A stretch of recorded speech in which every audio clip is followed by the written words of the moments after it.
सा नाम है? मनसा महादेव।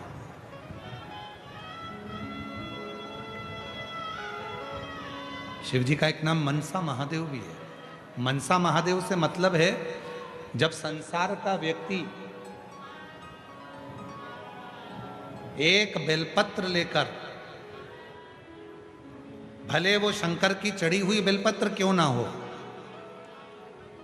घर से लाई हुई बेलपत्र क्यों ना हो, जब कोई संसार का व्यक्ति एक बेलपत्र को भगवान शंकर के सामने लेकर जाता है और उस बेलपत्र को जब शिव जी को समर्पित करता है, तो उसके समर्पण करने के समय पर जितनी देर वो बेलपत्र को मंदिर में लेकर गया, मंदिर से शिवलिंग पर जितनी देर में वो समर्पित करता है, उतनी देर में उसके मन के अंदर जो बात चलती रहती है, भगवान शंकर उसके मन की बात को स्वीकार कर कर बेलपत्र चढ़ते से ही उसकी बात को स्वीकृत करके उसकी झोली भरना प्रारंभ कर देते हैं। उसको मनसा महादेव कहते हैं। शिव जी का एक नाम है मनसा महादेव।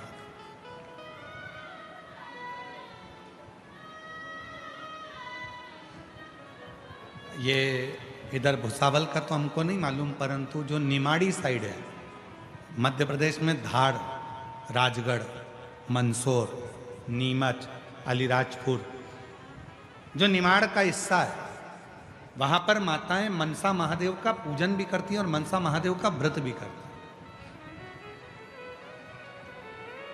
इधर भुसावल साइड में या अन्य क्षेत्रों में वो व्रत कम होता है, पर निमाड़ क्षेत्र जो है मध्य प्रदेश का, मंदसौर हुआ, रतलाम हुआ, नीमच हुआ, अलीराजपुर हुआ, धार हुआ, राजगढ़ हुआ, ये क्षेत्र जो है वहाँ पर मनसा महादेव का व्रत भी होता है और उसकी पूजन भी होता है।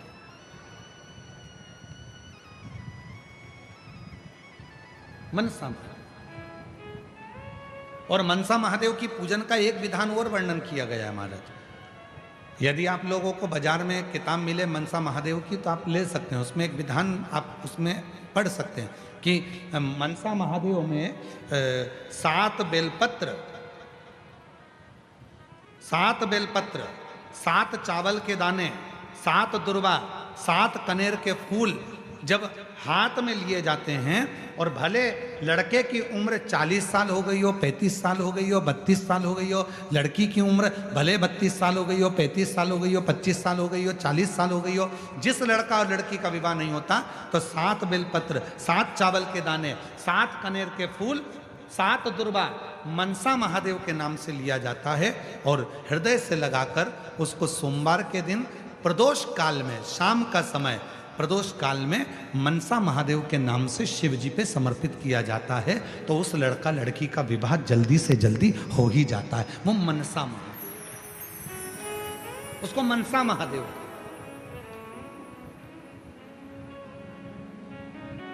और शंभु शरणे पड़ी मांगू घड़ी रे, दुख दया दर्शन ओ शंभो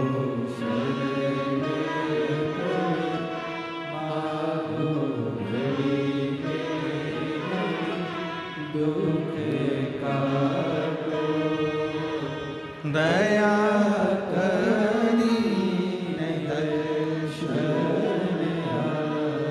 मनसा महादेव। तो शिव जी से मां पार्वती जी कर रही हैं, आप तो दुनिया के मन की दशा को जानते हो, आप बताओ ना कि चंद्रमा क्यों छुप रहा है। आप तो मनसा महादेव हो, आप बताओ चंद्रमा क्यों छुप रहा है। शिव जी ने हंसकर कहा, पार्वती इस चंद्रमा को अभिमान है, अभी तक सारे देवता इसी को सम्मान देते थे, चंद्रमा सुंदर, चंद्रमा सुंदर, चंद्रमा सुंदर, चंद्रमा ऐसा, चंद्रमा सुंदर, चंद्रमा ऐसा, चंद्रमा औषधि देने वाला। आज पार्वती तुम चंद्रमा को एक टकटकी लगाकर देख रही हो, तो चंद्रमा को अहंकार आ रहा है कि अभी तक तो देवियां मुझे देखती थी, अभी तक तो देवता मुझे देखते थे, पर आज देव अधिदेव महादेव और महादेवी मुझे देख रहे हैं, मतलब मैं इतना सुंदर हूं, ये चंद्रमा के भीतर अभिमान प्रकट हो रहा है। चंद्रमा के भीतर ये अभिमत्ता, चंद्रमा के भीतर ये अहम, चंद्रमा के भीतर ये अहंकार प्रकट हो रहा है। ये अभिमत्ता प्रकट हो रही है, ये अहम प्रकट हो रहा है।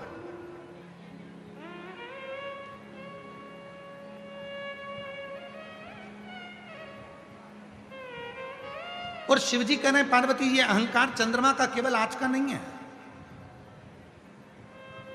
परसों की कथा में कहा था, सभा लगी है, देवता बैठे हैं, चंद्रमा आए, देवताओं को प्रणाम नहीं करा, शिव आए बाद में, सारे देवता ने उठकर, भगवान नारायण ने भी हाथ जोड़े, ब्रह्मा जी ने भी हाथ जोड़े, इंद्र ने भी हाथ जोड़े, गरुण वरुण 33 कोटि देवताओं ने शंकर जी के हाथ जोड़े। पर चंद्रदेव अपनी सुंदरता के कारण, अपनी काया के कारण, कि मेरी चमक इतनी प्रबल है, मेरे चेहरे की चमक इतनी प्रबल है कि इन देवताओं को भी मैं चमक देता हूं, ये विचार कर कर चंद्रमा ने शिव जी को हाथ तक नहीं जोड़े। चंद्रमा ने शिव जी का अपमान कर दिया, सम्मान नहीं कर दिया।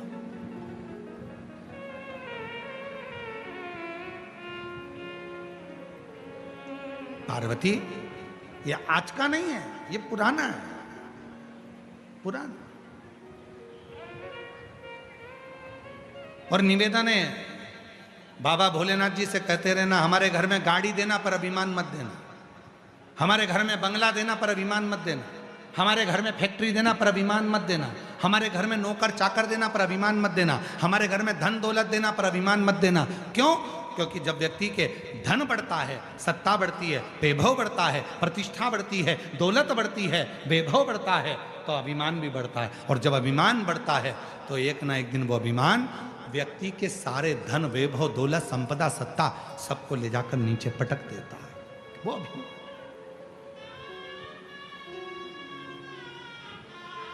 सब कुछ देना पर अहम मत है।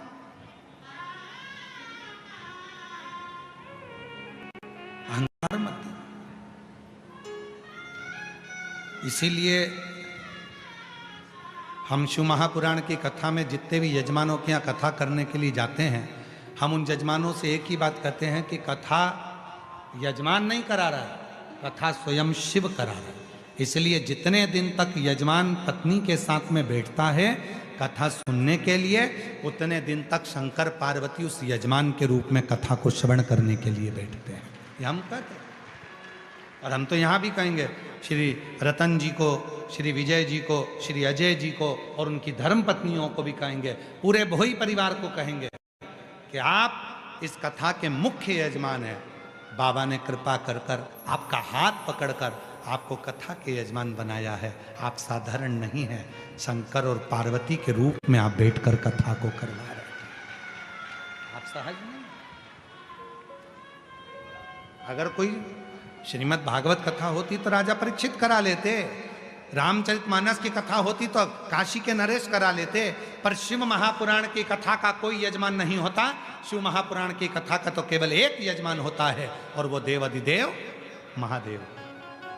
जो यजमान भी बैठा है तो वो भी शिव का अंश, शिव का अंश, कोई दूसरा नहीं। और जब आप और हम कथा को श्रवण करने के लिए बैठते हैं तो आपसे भी निवेदन है, कितना भी धन तुम्हारे यहाँ हो, कितना भी वैभव तुम्हारे यहाँ हो, कितनी भी सत्ता तुम्हारे यहाँ हो, कितना भी बड़ा मकान तुम्हारे यहाँ हो, कितनी भी गाड़ियाँ तुम्हारे यहाँ हो, पर जब कथा में आकर बैठो तो तुम्हारे मन में बस इतना भाव होना चाहिए कि मुझे तो भगवान की कथा श्रवण करना है और मुझे भोलेनाथ जी से बात करना है। जिस समय पर बाबा स्तुति करेंगे, श्री शिवाय नमस्तुभ्यम बोला जाएगा, तब मैं भी अपने बाबा से अपने मन की बात करूं। बस मेरे शिव से मुझे चर्चा करना है, शिव से बात करना है। वैभव, धन, दौलत, संपदा सब एक और, मैं शिव की शरणागति में आई। और जब व्यक्ति ये विचार कर कर कि मुझे केवल शंकर से मतलब है, मुझे केवल शिव से मतलब है, मुझे केवल कथा से मतलब है, तो व्यक्ति भटकता। एक पत्र है, अच्छा है।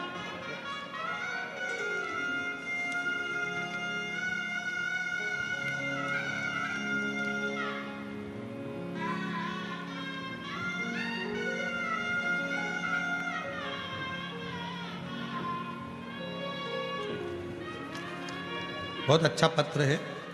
समझने के लिए और समझाने के लिए कृपया निवेदन है, टीवियों पर ध्यान देना, एलईडी पर ध्यान देना, और जहाँ जहाँ एलईडियाँ चल रही हैं उस एलईडियों पर ध्यान देंगे।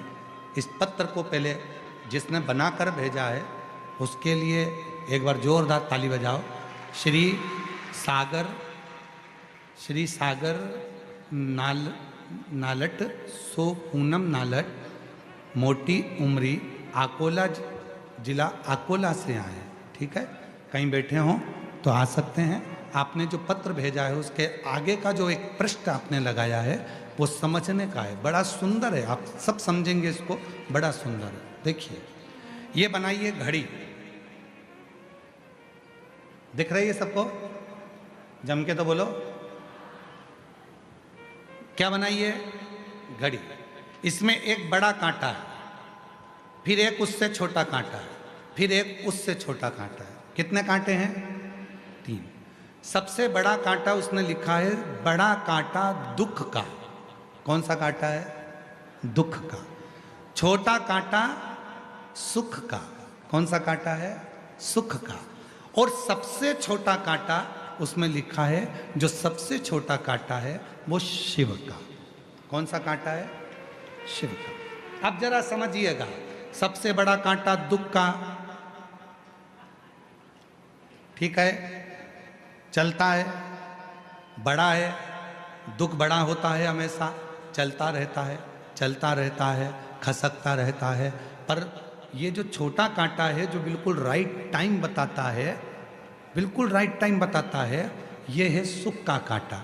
जब ये कांटा पूरा घूम लेता है तब जाकर वो कांटा थोड़ा खसक लेता है। दुख जब पूरा निचोड़ लेता है तब जाकर सुख का कांटा आगे बढ़ता है। पर सुख के कांटे पर ध्यान देने से पहले जो सबसे छोटा कांटा है वो शिव का कांटा है। वो छोटा सा कांटा हर सेकंड में भ्रमण करता रहता है, करता रहता है, घूमता रहता है, घूमता रहता है। वो कांटा प्रेरणा देता है कि तुम जितनी बार बन सके शिव को भजो, तो एक दिन ये दुख का कांटा अपनी जगह पर रह जाएगा और सुख का कांटा एक जगह पर आनंद के साथ में। ये सुख का।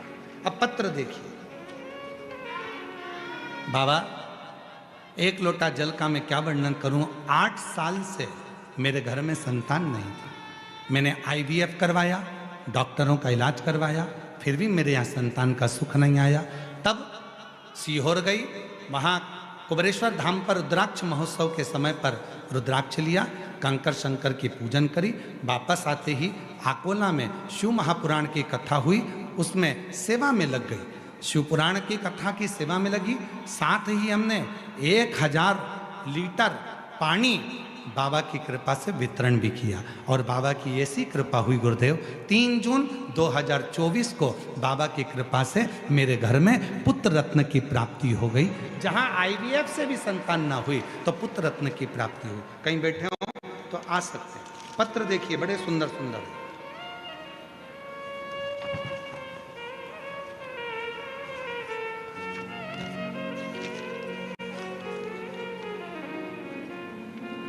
मेरा नाम ललिता दीपक भील, मेरे पति का नाम दीपक रामकृष्ण भील। मैं यहीं पास के भालोद गांव की रहने वाली हूं, तालुका यावल, जिला जलगांव, और मेरा मोबाइल नंबर ये है। गुरुजी, मेरी शादी को 10 साल पूरे हो गए थे, फिर भी मुझे संतान की प्राप्ति नहीं हो रही थी। गुरुजी, बहुत इलाज करवाया तब भी कुछ असर नहीं हुआ। गुरुजी, लोग बातें बनाते थे, ताना मारते थे। गुरुजी, मुझे मेरी मोहल्ले की दीदी ने बताया, हम बरहानपुर में कथा सुनने के लिए जा पहुँचे। बरहानपुर के पंडाल में कथा सुनी और बाबा की कृपा से जब कथा श्रवण करी और वहाँ की मिट्टी को गर्भ से लगाया, बाबा की कृपा से वहाँ से आने के बाद सीहोर भी गई बाबा से विनय करने, और बाबा की कृपा से 9 मई 2024 को मेरे घर में बाबा की कृपा से 10 साल के बाद में पुत्र रत्न की प्राप्ति हुई। कहीं बैठी हो तो आ सकती हैं। एक पत्र और बड़ा सुंदर है, देखते जाओ। मेरा नाम योगिता विनोद योगिता विनोद निभोरकर ये पढ़ो जरा जल्दी से, एलईडी पे पढ़ के बताओ क्या लिखा है। निभोरकर है। मेरा मोबाइल नंबर ये, कहीं बैठे हो तो आ सकते हैं। जलगांव जिला गांव रसलपुर सांवेर की रहने वाली हूँ। बाबा मेरी शादी को 7 साल हो गए थे, संतान का सुख नहीं था। बाबा की कृपा से सफ़ेद आंकड़े की जड़ का प्रयोग करा और बाबा से विनय करी। बाबा की कृपा से 16 नवंबर 2023 को मेरे घर में संतान की प्राप्ति हो गई। मैं बाबा को यहाँ प्रणाम करने के लिए आई हूँ। शिव तत्व किसको कहते हैं? एक पत्र और देखिए। मेरा नाम सारिका मुकेश चौधरी, जलगांव की रहने वाली हूँ। मेरा मोबाइल नंबर ये है। बाबा बखान क्या करूं, बाबा ने हमें इतना दिया कि शब्दों में बयान करना सकती। मेरी शादी को 11 साल बीत चुके थे, परंतु संतान का सुख नहीं था। तब डॉक्टरों का भी इलाज करवाया पर संतान का सुख नहीं आया। ज्योतिषियों के पास भी दिखाया, परंतु सबने मना कर दिया था कि आपके नसीब में संतान सुख है ही नहीं। तब 2022 से आपकी शिव महापुराण की कथा टीवी पर सुनना चालू कर दिया। पशुपतिनाथ का व्रत किया, 3 बार सफ़ेद आंकड़े की जड़ का प्रयोग किया और बाबा की कृपा से मेरे घर में 14 अक्टूबर 2024 को बाबा की कृपा से मेरे घर में संतान की प्राप्ति हो गई। मैं बाबा को यहाँ प्रणाम करने के लिए, धन्यवाद देने के लिए आई हूं। शिव तत्व किसको कहते हैं? एक विश्वास, एक भरोसा, एक दृढ़ता जब भीतर होती है तो शिव की प्राप्ति।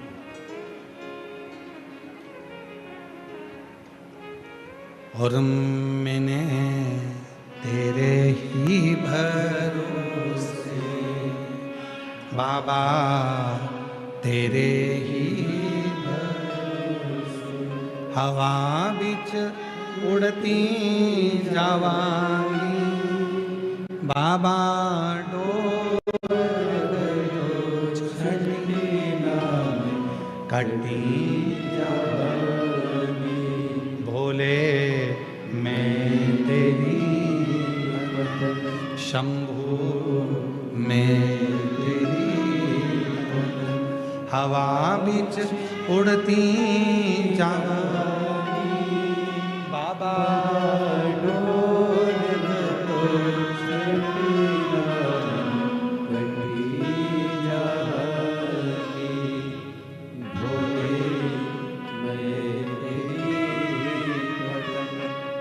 शंभू में तेरी हवा बिच जावांगी। बाबा डोर छड़ी नाम कटी जावांगी। भोले शंभू में तेरी।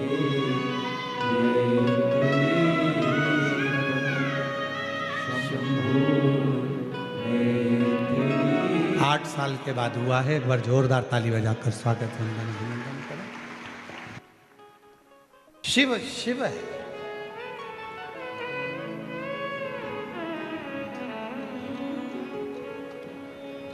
जिस विश्वास के साथ, जिस भरोसे के साथ, जिस दृढ़ता के साथ आप शिव को भजते हो, शिव आपको मिलता है। जिस भरोसे के साथ शिव कथा कर रही है। हे पार्वती, ये चंद्र को थोड़ा अभिमान है।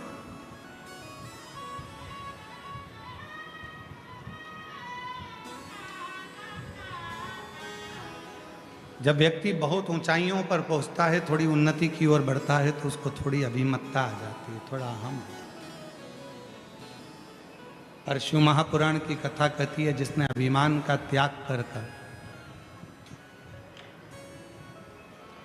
अभिमान का त्याग कर शिव की शरणागति को जिसने ग्रहण कर लिया, उसकी जिंदगी में फिर कभी अभिमतता सामने रहती नहीं,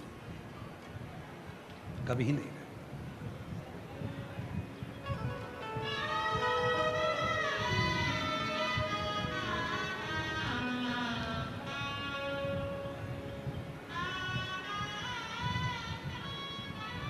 पार्वती,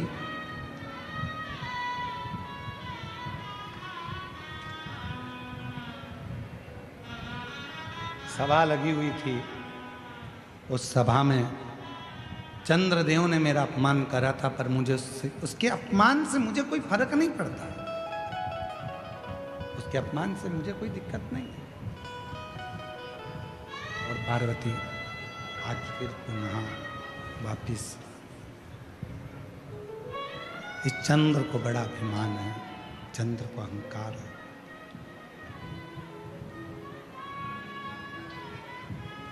पार्वती जी ने कहा चंद्र को अभिमान हो ही नहीं सकता। मैं अभी आवाज लगाऊंगी और चंद्रमा मेरे सामने खड़ा होगा।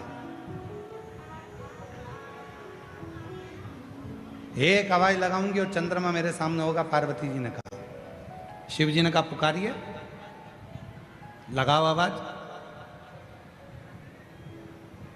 और पार्वती जी ने जैसे ही चंद्रमा को आवाज लगाई और चंद्रमा नहीं आया।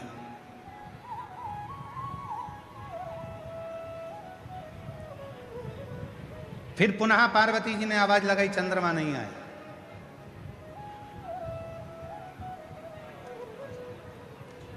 वापिस पार्वती जी ने आवाज लगाई पर चंद्रमा नहीं आया।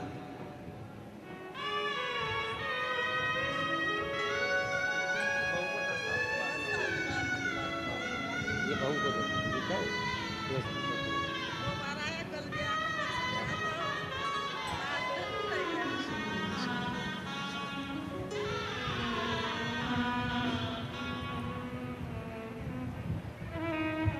पार्वती जी बार बार आवाज लगा रही हैं पर चंद्रमा आता नहीं।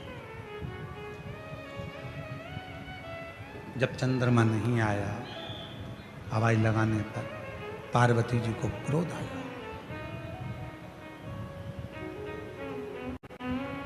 चंद्रमा, मैं तुझे पुकार रही हूं और तू आ नहीं रहा।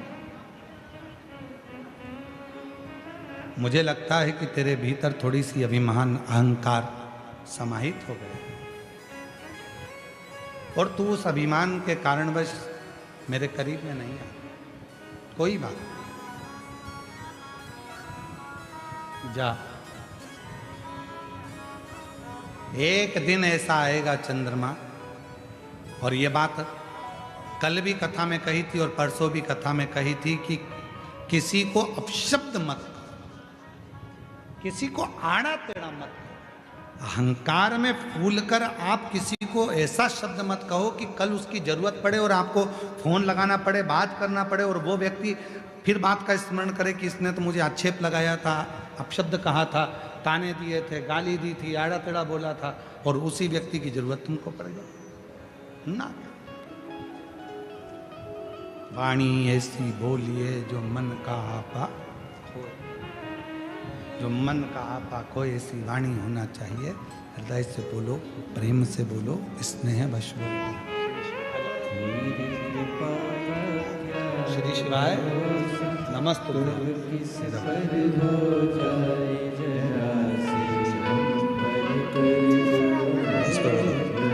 बोलो श्री शिवाय नमस्ते।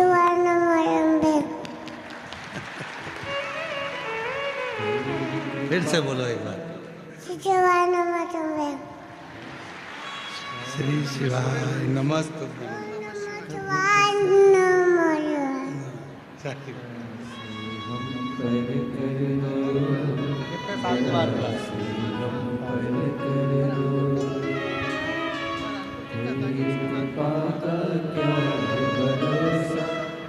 किस पर हो जाए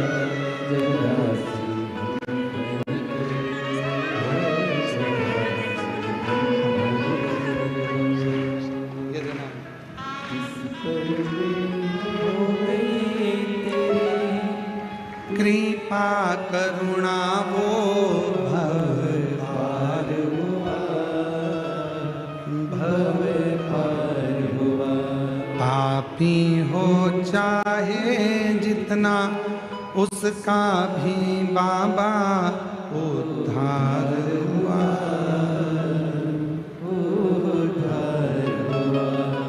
गिद्ध अजामिल गणिका जैसे तेरे मन को भाई जरा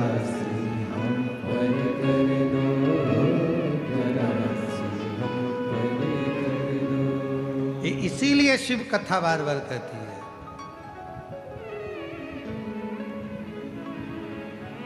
संसार किसी का घर नहीं, कब निकले प्राण मालूम नहीं।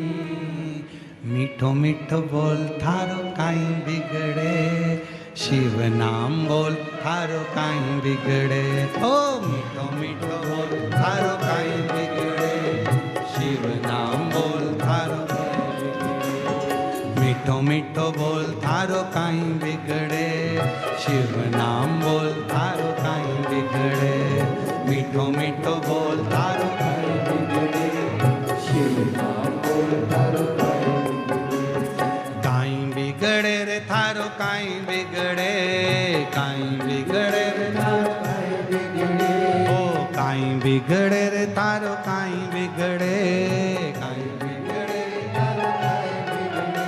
ओ मीठो मीठो बोल थारो काई बिगड़े, शिव नाम बोल थारो काई बिगड़े। ओ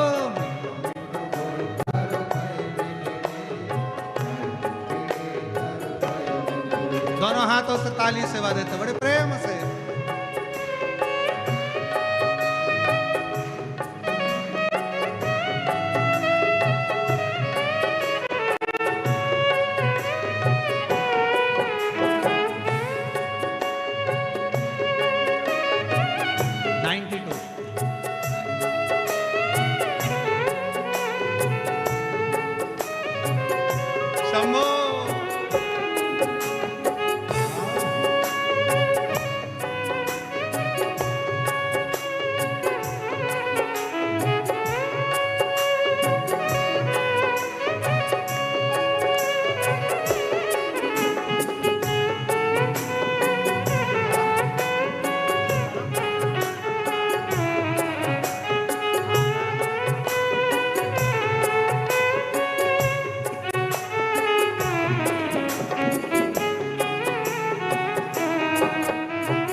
सोच समझ ले स्वार्थो ये संसार, लाख जतन कर छूटे घर परिवार।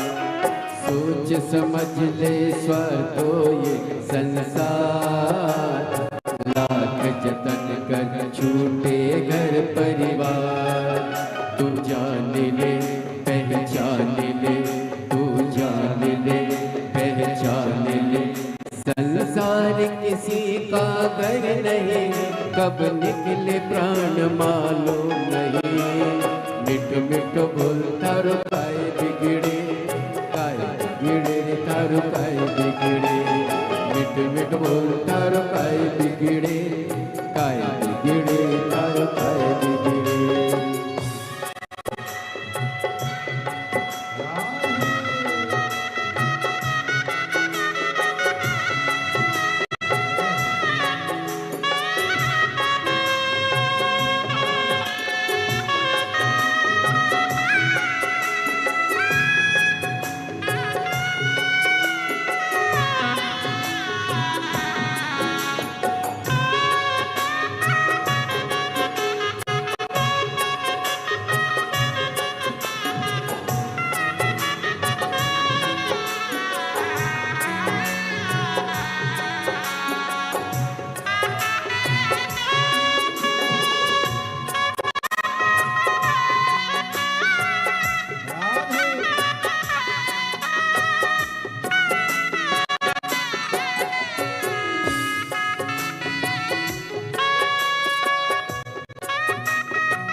जगाएगा, कर्मों से वो मुक्ति पाएगा।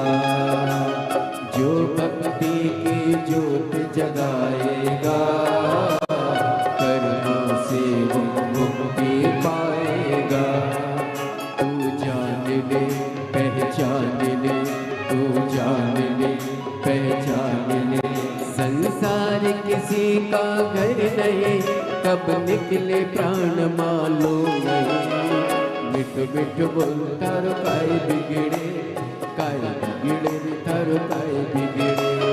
मिठ मिठ बोल थारो काय बिगड़े, काय बिगड़े थारो काय बिगड़े।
अपरंपार, दौलत नैया की है जो पतवार।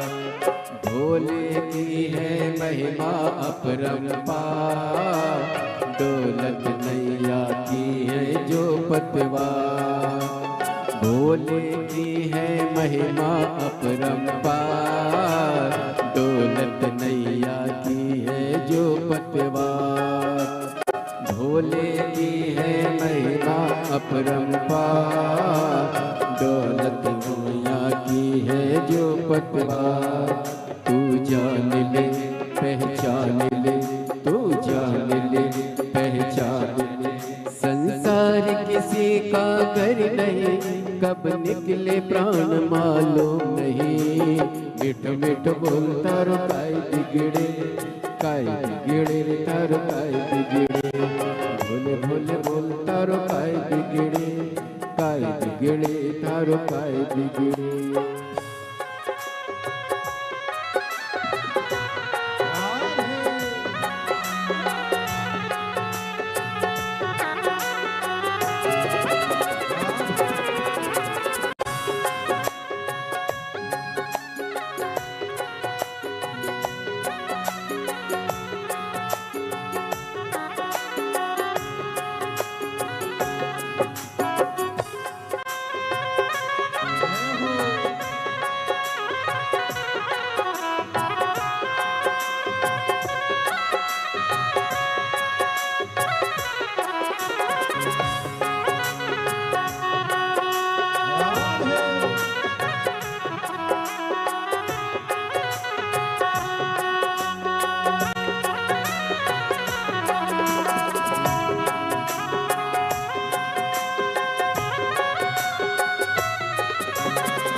गुरुवर ये कहते हैं बारंबार, तब संयम है जीवन का आधार। गुरुवर कहते हैं ये बारंबार, तब संयम है जीवन का आधार। तू जान ले पहचान ले, तू जान ले पहचान ले, किसी का घर नहीं, कब निकले प्राण मालूम नहीं। मिठ मिठ बोलकर भाई बिगड़े, काय बिगड़े कर भाई बिगड़े। मिठ मिठ बोलकर भाई बिगड़े, काय बिगड़े कर भाई बिगड़े। शिव नाम बोल थारो काई बिगड़े, काई बिगड़े रे थारो काई बिगड़े। शिव नाम बोल थारो काय बिगड़े, काय बिगड़े कर भाई बिगड़े। ओ शिव नाम बोल थारो काई बिगड़े,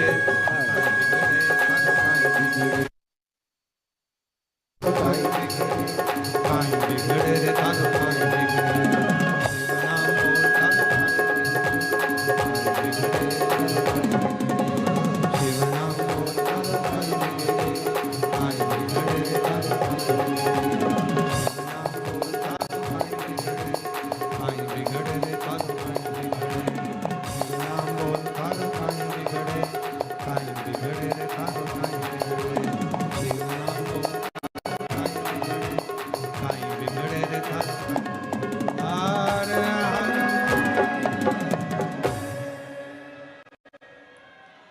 अपने स्थान पर बैठकर भगवान देवता महादेव से प्रार्थना करिए, विनय करो, निवेदन। जहाँ जगह मिले वहाँ बैठकर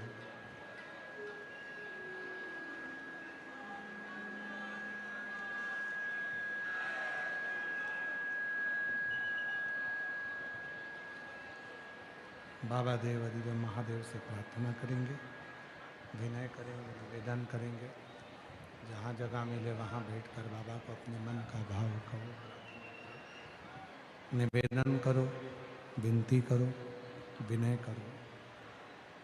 ये कथा जो भुसावल में चल रही है 10 से 16 मार्च दोपहर में 2 बजे से 5 बजे तक,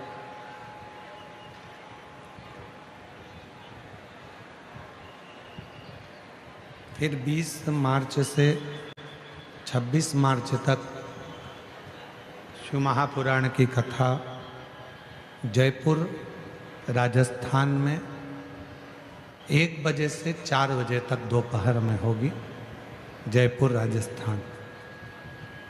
30 मार्च से 5 अप्रैल तक आरणी यवतमाल में शिव महापुराण की कथा रहेगी। 8 अप्रैल से 14 अप्रैल भीलवाड़ा राजस्थान में शिव महापुराण की कथा रहेगी। 17 अप्रैल से 23 अप्रैल तक दिल्ली में शिव महापुराण की कथा रहेगी। प्रेषक को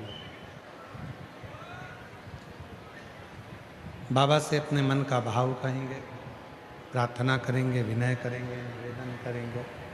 जहाँ जहाँ जगह मिले वहाँ बैठकर बाबा को अपने मन का भाव कहिए, प्रार्थना करिए, निवेदन करिए। सभी लोग साथ में बोलें, प्रार्थना करें, विनय करें, निवेदन करें।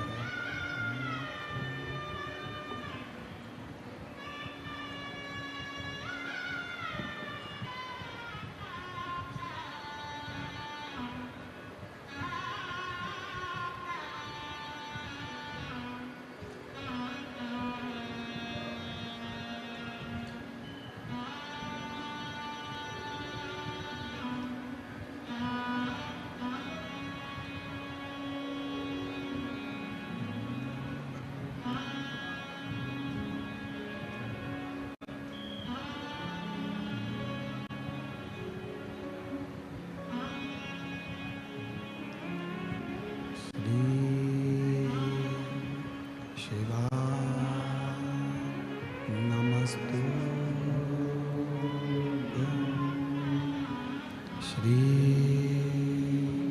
शिवाय नमस्तुभ्यं। श्री शिवाय नमस्तुभ्यं। श्री शिवाय नमस्तु श्री शिवाय नमस्तु भोला सब दुख काटो ओ भोला सब दुख काटो शिव शंकर जपो तेरी माला भोले बाबा जपो तेरी माला भोला सब दुख काटो ओ भोला सब दुख काटो वेश है मंगलकारी वेश है मंगलकारी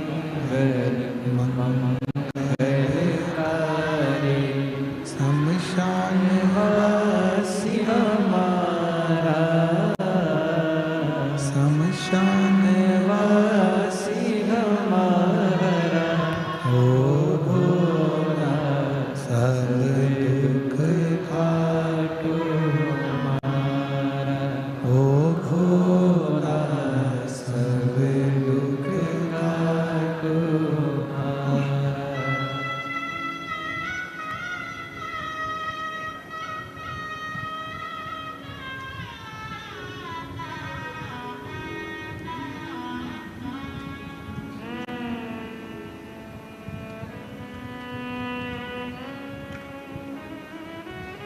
बाबा भगवान शिव गोवर्धन त्रिकालदर्शी कैलाशी अविनाशी भगवान शिव की पवित्र कथा वर्णन कर रही है। शिव महापुराण की कथा कर रही है, शिव कथा कर रही है, भगवान शंकर का पवित्र चरित्र कह रहा है।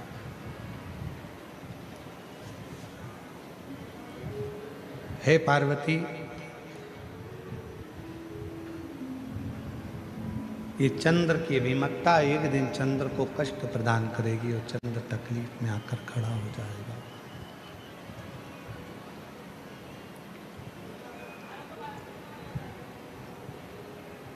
पार्वती जी ने बुलाया, चंद्र नहीं आया। फिर बोला, फिर भी नहीं आया। 7 बार माता पार्वती जी ने चंद्रदेव को बुलाया, पर चंद्र नहीं आया। और शिव कथा कहती है कि परमात्मा को कैसे प्राप्त किया जाए उसके साधन ढूंढना चाहिए। पर चंद्रदेव तो शंभो शंभो, चंद्रदेव तो भगवान शिव से दूर जा रहे हैं।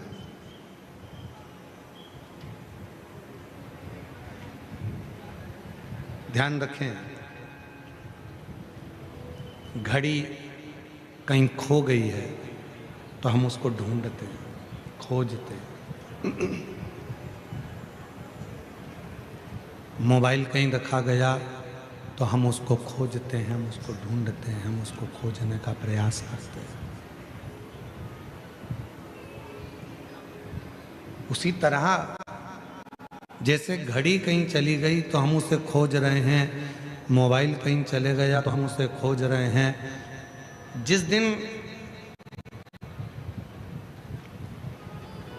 भगवान शंकर के मंदिर में 1 लोटा जल चढ़ाने आप नहीं पहुंच पाए, उस दिन अपने विचारों को खोजना कि आखिर मैंने भगवान की कौन सी अवज्ञा कर दी, कौन सा अपमान कर दिया, आखिर मेरे इस शरीर से कौन सा पाप हो गया जिसके कारणवश मेरे भगवान शंकर के मंदिर में, मेरे शिव के दरवाजे पर मेरा जाना नहीं हुआ। मैं भगवान शंकर के मंदिर तक नहीं पहुंच पाया, मैं शिव के मंदिर तक नहीं जा पाया, मैं शिव को 1 लोटा जल समर्पित नहीं कर पाया। कौन सी अग्नि? आप आए नहीं और सुबह हो गई, मेरी पूजा की थाली धरी की धरी रह गई। क्यों नहीं आए, किस लिए नहीं आए, ये पता नहीं। खोजो उस परमात्मा को, ढूंढने का प्रयास करो उस परमात्मा को, कहीं नहीं मिलेगा। दुनिया के लोग कहते हैं कि भगवान तीर्थ में है, तो भी सोच लेना कि तीर्थ में भी ढूंढ कर थक जाओगे तो नहीं मिलेगा। कोई कहे परमात्मा कैलाश पर है, तो ढूंढ कर थक जाओगे तो नहीं मिलेगा। कोई कहे परमात्मा मानसरोवर में है, ढूंढ कर थक जाओगे नहीं मिलेगा। कोई कहे परमात्मा उस तीर्थ में है, गंगा यमुना कावेरी सरयू सरस्वती के तट पर है, ढूंढ कर थक जाओगे परमात्मा नहीं मिलेगा। स्वयं तुमरुका जी चंचुला देवी से कहते हैं, चंचुला परमात्मा को तीर्थ या मंदिर में मत ढूंढो, उस परमात्मा को अपने भीतर एकांत में ढूंढने का प्रयास करो। वो परमात्मा तुम्हारे सामने प्रकट हो जाएगा, वो परमात्मा तुम्हारे सम्मुख में आ जाएगा, वो परमात्मा तुम्हारे सामने होगा। उसको ढूंढना कठिन नहीं है, सामने है, वो प्राप्त हो सकता है। और हम आप कई विघ्नों में फंसे हुए हैं, कई विघ्न में फंसे हुए। कोई कहेगा जल चढ़ाओ, कोई कहेगा नहीं चढ़ाओ, कोई कहेगा चढ़ा हुआ जल पियो, कोई कहेगा मत पियो, कोई कहेगा बेलपत्र चढ़ाओ, कोई कहेगा नहीं चढ़ाओ, कोई कह रहा है बेलपत्र चढ़ी हुई खा लो, कोई कहेगा मत खाओ, कोई कहेगा नमः शिवाय बोलो, कोई कहेगा ओम नमः शिवाय बोलो, कोई कहेगा श्री शिवाय नमस्तुभ्यम बोलो, कोई कहेगा ये बोलो, कोई कहेगा वो बोलो। शिव महापुराण की कथा कहती है, ईश्वर परमात्मा आत्मा का एक अंश है। परमात्मा आत्मा दोनों एक है, बस इतना याद रखो। उसको आप जिस रूप में, जिस तरह से, जिस भजन से, जिस कीर्तन से, जिस मंत्र से, जिस स्मरण से उसको पुकारोगे, जिस भाव से आप उसे पुकारोगे, वो आपके सामने होगा, वो आपके सम्मुख में। आप उसको पुकारो, वो आपके साक्षी में, आपके सम्मुख में आकर खड़ा हो जाए।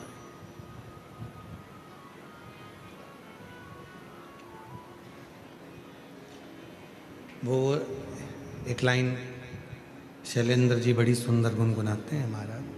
कभी प्यासे को पानी पिलाया नहीं, बाद अमृत पिलाने से क्या आएगा। कभी गिरते हुए को उठाया नहीं, बाद आंसू बहाने से क्या आएगा। इसमें शैलेंद्र जी आप एक लाइन गाते हो, मैं मंदिर गया पूजा की, पूजा करते हुए खया गया।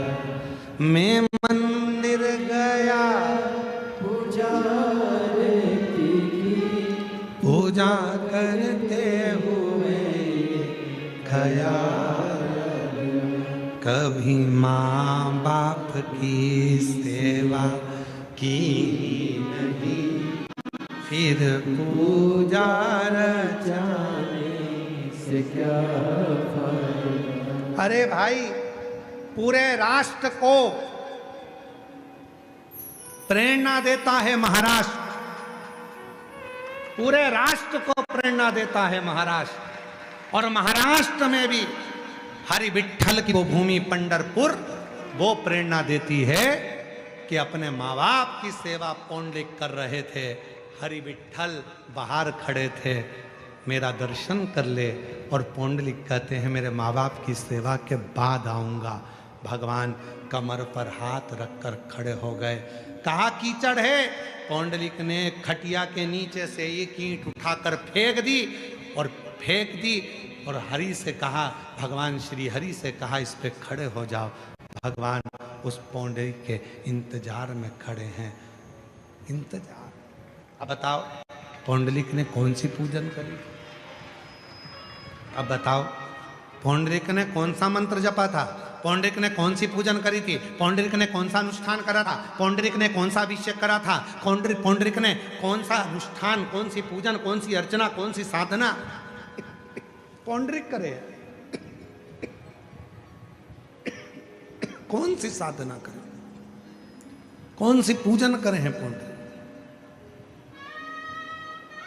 कोई पूजन, कोई साधना, कोई पूजन। गला पकड़ रहा है बेटा माई। कोई पूजन, कोई साधना पौंडरिक ने नहीं करी। पौंडरिक ने तो केवल इतना सुना था कि सेवा करो, और शिव महापुराण भी तो वही कर रही है, सेवा करो। मंदिर जाओ तो झाड़ू लगा दो, निर्माल्य उठाकर विसर्जन कर दो, कथा में आओ तो किसी को पानी पिला दो, किसी का मुंह झूठा करा दो, सेवा ही तो है।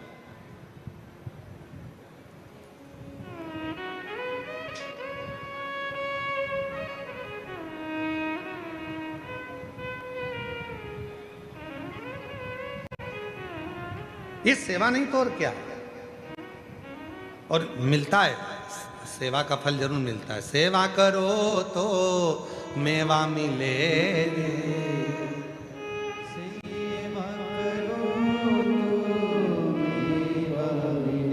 सेवा करो तो मेवा मिले, और माँ बाप की सेवा करो तो चाबी भी मिले। ऐसा नहीं कि नहीं मिलेगी, मिलेगी। और कई लोग कहते हैं कि हम लोग सेवा करते हैं, माँ हमारी सास की सेवा करते हैं, ससुर की सेवा करते हैं, फिर भी वो गाली बकते हैं। वो भी आशीर्वाद है, करो फिर भी सेवा करो, कोई दिक्कत नहीं, सेवा तो करो। ईश्वर को ढूंढ रहे हैं, और वो ईश्वर कहा। एक गांव के लोगों ने चंदा इकट्ठा करा, और गांव के लोगों ने चंदा इकट्ठा करके सोचा कि गांव में मंदिर बनाते हैं। मंदिर बनाओ, ठीक है। सारे गांव के लोगों ने चंदा इकट्ठा करा, घर घर से लिया, पूरा गांव एकजुट, पूरा गांव एक था। सारे गांव से चंदा इकट्ठा होकर मंदिर बना। मंदिर बना तो विचार करा, इसमें मूर्ति किसकी बिठाए? मंदिर तो बन गया, मूर्ति किसकी बिठाई जाए? तो किसी ने कहा राम जी की मूर्ति बिठा दो। गांव के लोगों ने विचार करा, मूर्ति ऐसे भगवान की बिठाना कि 7 जात का आदमी, पूरा दुनिया का लोग, पूरे गांव का लोग एक ही मंदिर में जाकर पूजन करे, एक ही मंदिर में जाकर दर्शन करे। तो ऐसे भगवान की मूर्ति बिठाओ। तो किसी ने कहा राम जी की बिठा दो। राम जी की बिठाई। अब जितने राम जी वाले थे वो मंदिर जाए, बाकी का कोई मंदिर नहीं जाए। गांव के लोगों ने विचार करा कि बड़ी मुश्किल से तो मंदिर बना और हमारा गांव तो टूट गया। राम जी वाले जा रहे हैं, बाकी का कोई जाता ही नहीं।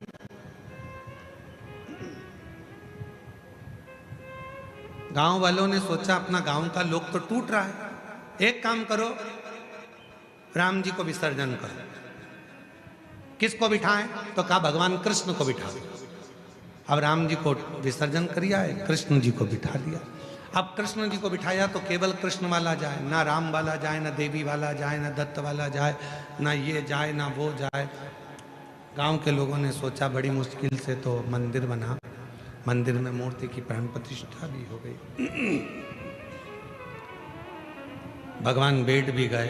पर यहाँ तो गड़बड़ हो रहा है, मंदिर हमारा बन के तैयार है, अब केवल कृष्ण वाले जा रहा है। डीले कम कर दे बाबा, केवल कृष्ण वाले जा रहे हैं। पूरा गांव एक ही मंदिर में जाए वाला भगवान बिठा। कृष्ण भगवान को भी उठा के ठंडा कर दिया, देवी जी को बिठा दिया। अब तो केवल देवी जी वाला जाए। फिर गांव टूट गया, शंकर जी को बिठा दिया तो केवल शंकर वाला जाए।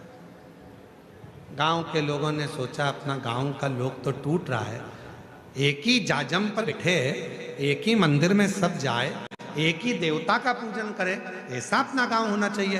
तो कोई बट रहे हैं तो एक काम करो, मंदिर में ताला लगा दो। कोई महाराज आएगा, कोई संत से पूछेंगे, फिर भगवान को बिठाएंगे कि अपना गांव पूरा एक जगह पर बैठे। मंदिर में लगा दिया ताला, मंदिर पड़ा खाली। 6 साल निकल गए। 6 साल बाद उस गांव में एक संत आया। और गांव के लोगों ने संत से जाकर निवेदन करा, संत से जाकर प्रार्थना करी, बाबा जी हमारे गांव के लोगों ने चंदा इकट्ठा करा, मंदिर बनवाया। 7 जात का आदमी एक ही मंदिर में जाए वो बताओ। राम जी बिठाए थे तो राम वाला जाता है, कृष्ण जी बिठाए तो कृष्ण वाला जाता है, देवी जी बिठाओ तो देवी वाला जाता है, शिव जी बिठाओ तो शिव वाला जाता है। पूरा गांव का लोग एक ही जगह पर जाकर बैठे तो कौन से भगवान को बिठाएं मंदिर में। संत ने कहा एक काम करो, मंदिर तोड़ दो, होटल बना दो। मंदिर तोड़ दो, होटल बना। तो पूछा आप संत हो और संत होकर ऐसी बात करते हो? सत्य कह रहा हूं, आज इंसान को इतना तोड़ दिया गया है धर्म के नाम पर, आज इंसान को इतना तोड़ दिया गया है जाति के नाम पर, आज इतना इंसान को तोड़ दिया है समाज के नाम पर, आज इंसान को इतना तोड़ दिया है भगवान के नाम पर कि लोगों ने अपने अपने भगवान को बांट लिया है और लोग एक जगह पर बैठने को तैयार नहीं है। आज का इंसान एक होटल में आज का इंसान 7 जात का आदमी एक होटल में खाना पसंद करेगा, पर 7 जात का आदमी एक मंदिर में जाना पसंद नहीं करेगा। आज का इंसान ऐसा।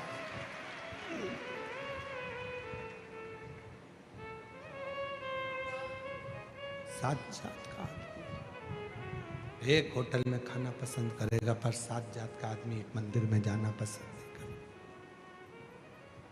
मंदिर में नहीं जाएगा। आज इंसान